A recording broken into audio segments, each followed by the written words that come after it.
So hello everyone, back to my another video. So hope सबैजना सन्चै हुनुहुन्छ होला अनि म पनि एकदम सन्चै आरामै छु भनौँ होइन. सो अलिअलि चाहिँ अहिले मौसम चेन्जकोले अलिकति एट्याक हाने जस्तो भइरहेछ. सो त्यही नै हो. आज चाहिँ म जाँदैछु मेरो पहिलाको 220F बाइकलाई आज पास दिन जाँदैछु. लेट्स सी के हुन्छ. अहिलेसम्म पास चाहिँ भएको छैन. जेनजी आन्दोलनमा त्यो यताउता भइरहेको थियो नि त कागजपत्रहरू. सो त्यही भएर चाहिँ अहिले पास भइरहेको थिएन. म चाहिँ धेरै दिनपछि ब्याक भएँ. सो त्यही नै अहिले चाहिँ म यो राइड गरेर जाँदैछु. अहिले फिलहाल चाहिँ मसँग यही गाडी छ होइन. सो यसको चाहिँ मैले अस्ति सर्भिसिङ गरेको थिएँ, फुल सर्भिसिङ गरेको थिएँ. सो यसको बारेमा चाहिँ कुरा गर्दै जाउँला. So let's see on ride.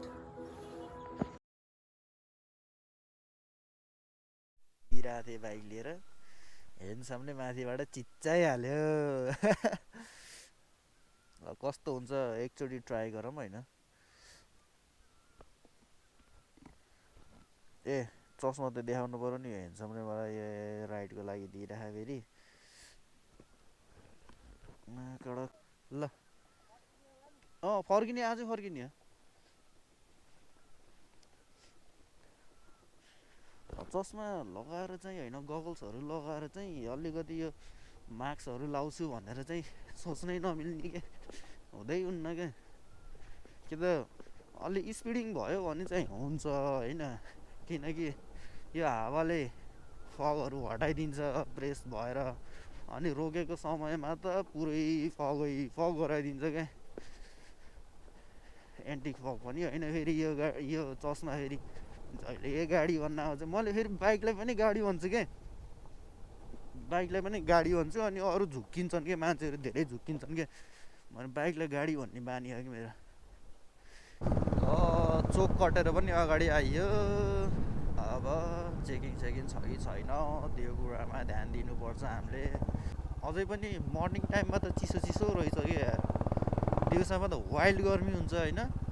Morning टाइममा चाहिँ चिसो रहेछ. अझै पनि हल्का रिकभर भइएको थियो, फेरि त्यस्तै हुन्छ कि.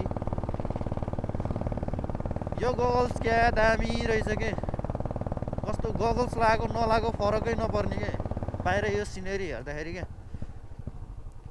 दामी रहेछ, क्लियरिटी रहेछ क्या. भिजन चाहिँ दामी क्लियरिटी रहेछ. यहाँदेखि धुलो सुरु टोलीहरू यसरी हुँदैछ यहाँको काम.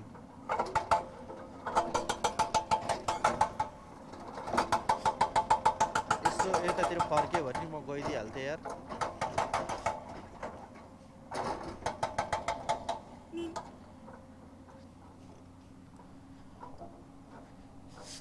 ल यसरी बुझिदिनुहुन्छ हाम्रो दादाहरूले. ल ओहो लभली यार, एकदम बुझ्ने मान्छे. ल आफूले राम्रो गरिदियो भने त्यो मान्छे बुझ्ने रे होइन. त्यो मलाई नगरेर त्यसले आफ्नो काम, त्यो दाइले आफ्नो काम सरासर गऱ्यो भए फेरि कस्तो पागल रहेछ, घमण्डी रहेछ अरे फेरि हाम्रो मान्छेको सोच कि है. हामी यताबाट उताबाट कुदेर आइन्छ. यहाँ यस्तो कुन पागलले बनायो होला यार. यताबाट यस्तो ठाउँ छ अनि हाइवेमा बिचमा त्यस्तो बनाइदिने हो नदेखिने ठाउँमा. तलबाट नि अफ छ, यताबाट जाँदा नि अफ छ. त्यो डाँडैमा त्यस्तो गराइदिने हो. त्यस्तोमा कुन चाहिँ पागलले गराइदिएको होला त्यो. सुरु दिन त धन्नै झोसेको नि म यहाँ. थ्याट अझ त्यही माथि ढुङ्गाहरू राखिदिए रहेछ. यतापट्टि भर्खर बनाउँदो रहेछ, एक साइडमा ढुङ्गाहरू. त्यस्तो गर्नु हुन्न नि यार हाइवेमा. वाली है भुम्रे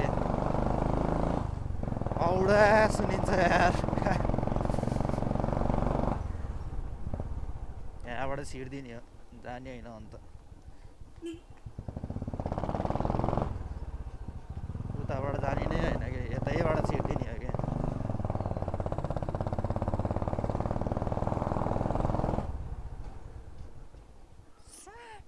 एउटा छिराइदिन्छु यस्तोबाट.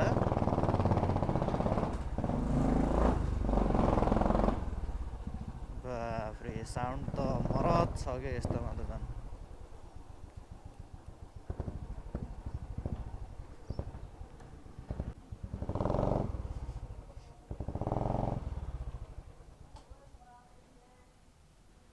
ल अब चाहिँ हाम्रो यो ट्यागकै हाम्रो सोरुम आइसक्यो. अब चाहिँ यो ट्याग खोलिन्छ अनि त्यसपछि छ्याकछुक बनाएर म चाहिँ भागिहाल्नु पर्ने हुन्छ। आज चाहिँ ढिलो ढिलो भइरहेछ। दादाको लुक्स पनि यस्तो छ आजको होइन।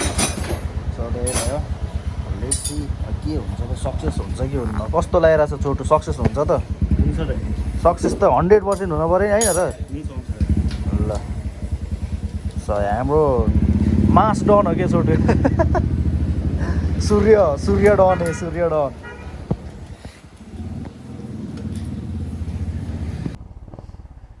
म चाहिँ यहाँदेखि निस्कियो टोलीहरू। अब लङ टाइम यहीँ बस्यो। अब बाइक पास दिन जान भनेको उतातिर गरिदियो भयो हुन्छ काम, नत्र आज बसिन्छ होला वहीँ। यहाँबाट निस्किने ढिलो भयो क्या, नत्र अहिलेसम्म म पोखरा पुग्थेँ यार। जाने ढिलो भयो क्या अलिकति। ल टोलीहरू म चाहिँ 83 कटेर पनि अगाडि आइसकेँ होइन। मस्त पारामा चिल आउट हुँदै जानु पर्यो। अब बाटो राम्रो भएको ठाउँमा त अलिकति हिँड्नु पर्यो होइन, किनकि घन्टी अब नजिक यही। बाटो अलि अगतिलो जस्तो भयो भने चाहिँ उस्तै हुन्छ अवस्था।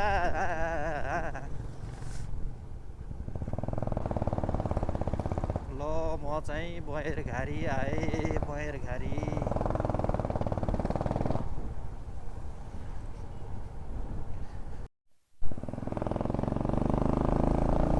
मेरो पछाडि गाइज एउटा इन्डियन कार आयो होइन।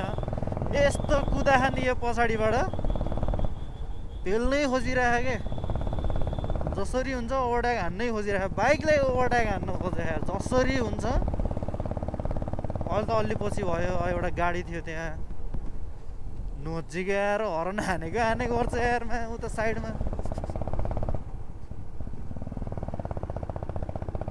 यस्तो कुदाउँछ नि यो इन्डियनहरूले।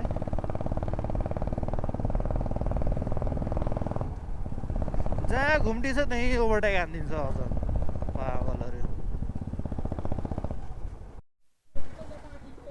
ए ल घन्टी पार्टी घन्टी हो यही हो त्यही। ए मजी हो त्यही हो। भाषण गरौँ के अरे अहिले, अनि विकास गर्छ कि गर्दैन अनि थाहा हुन्छ। अनि त्यसपछि अर्को पालीमा अनि थाहा हुन्छ के हुन्छ। ल टोलीहरू म चाहिँ यहाँ पोखरा आइसक्यो होइन। म चाहिँ ट्याक्क मायालुको अगाडि छु। मायालुको अगाडि च्याट्ट बाइक चाहिँ यो बबाल भयो। ल बाइक चाहिँ छ्याक्क छ फेरि। देख्दै ऊ हुने कि होइन। हाम्रो नाम साइकल लगाइरहेको छ।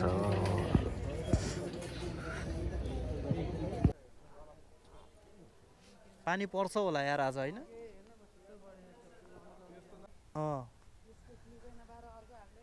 सिङ्गल ह्यान्डल हाल्दाखेरि यहाँ अगाडि भाइजरमा छोयो कि नै?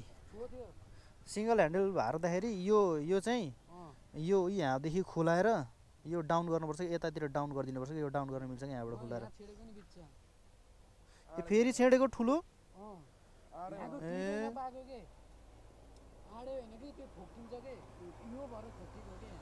यसलाई चाहिँ डाउन गर्न मिल्छ कि? अनि सिङ्गल ह्यान्डलमा यसरी चलाइन्छ नि त यस्तो, अनि सजिलो हुन्छ कि यो डाउन गरिदिएपछि।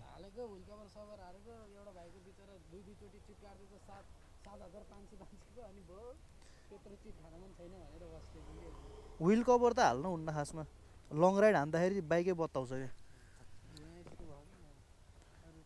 ए पोलेर चाहिँ यस्तो भएको या?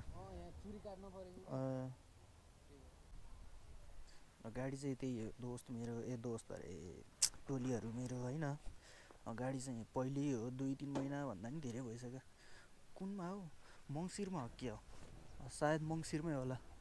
मङ्सिरमा दिएको हो, पुसमा फागुन भयो यो चाहिँ।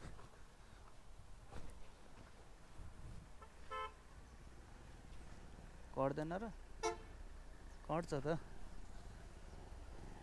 यताबाट हो निस्किने? ए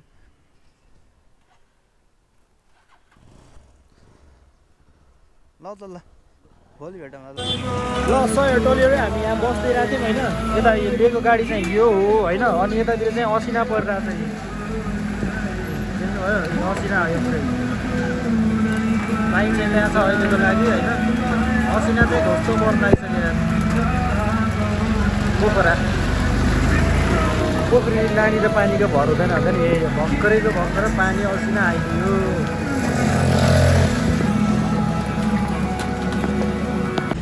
ल टोलीहरू आज चाहिँ म ट्याक्क यतिकै घुम्दा घुम्दा यहाँ टायर सप आएँ होइन अपोलो टायर भन्ने यहाँ टायर सप आयो पोखराको नयाँ बजारको अनि मलाई हाल्न मन लाग्थ्यो गोटीवाला यहाँ टायरहरू पनि देखाइदिउँ न मलाई हाल्न मन लाग्थ्यो योवाला गोटीवाला फेरि यो फेरि धेरै कट लाउँछ अब म बाहिर बस्छु होइन अब हाइवेतिर बस्छु म धेरै सिटीमा बस्नुलाई यो काम छैन भनेर चाहिँ मैले एमआरएफको नै हाल्न खोजेँ टायरहरूको ब्रान्ड चाहिँ बबाल छ यहाँ नयाँ बजार यस्तो दामी दामी टायरहरू छ गोटीवाला मैले 220 मा हालेको टायर पनि यहाँ छ होला सायद त्योवाला रहेन चल्ने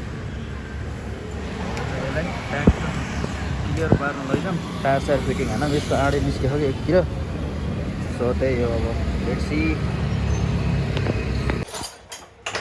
अब टायरको चाहिँ हँसै भन्ने गरी चलाइदिनु